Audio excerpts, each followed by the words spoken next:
It's Monday morning and students in NTD are getting to school before 8 a.m. But for one secondary school, students are making their way to beginning classes before 11:20 a.m. and are expected to finish off at 4:50 p.m. in the afternoon, while the rest of the school finishes at 2 p.m. Jubilee Catholic Secondary is piloting the shift class system. NCD Secondary School Inspector Paul Lapun says the system was first trialed in Kokopo. But the reason for Jubilee taking on the shift classes is not caused by a natural disaster, but a human-caused disaster.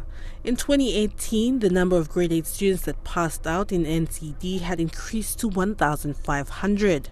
It is just Jubilee. We are trialing it for Jubilee, and when we see the success out of this shift teaching, then we may roll it out to schools that are within the vicinity of where there's easily access to transport. With Jubilee Secondary being in the top 10 best academically performing schools for both grade 10 and 12, the quality of education was a concern for the school.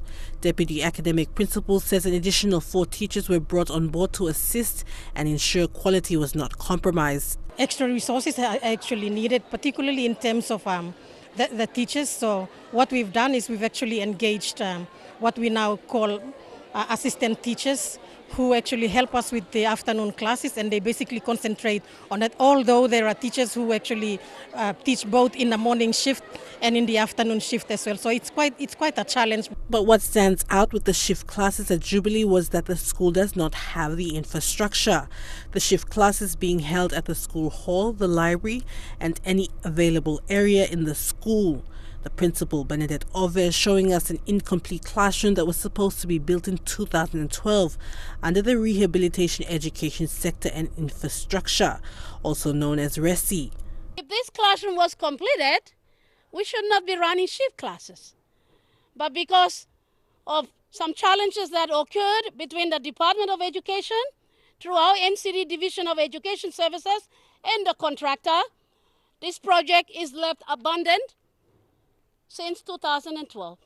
The principal making it clear she wants the classroom built to avoid overcrowding issues in the future. We would like to be able to seek the understanding of the Department of Education and the contractor to be able to hand over this project at the back of me over to the School Board of Governors, and using the contractor and using any available means that we can be able to find, including our parents. Parents are willing to be able to make some voluntary contributions to the school to be able to help us to complete this incomplete classroom at the back.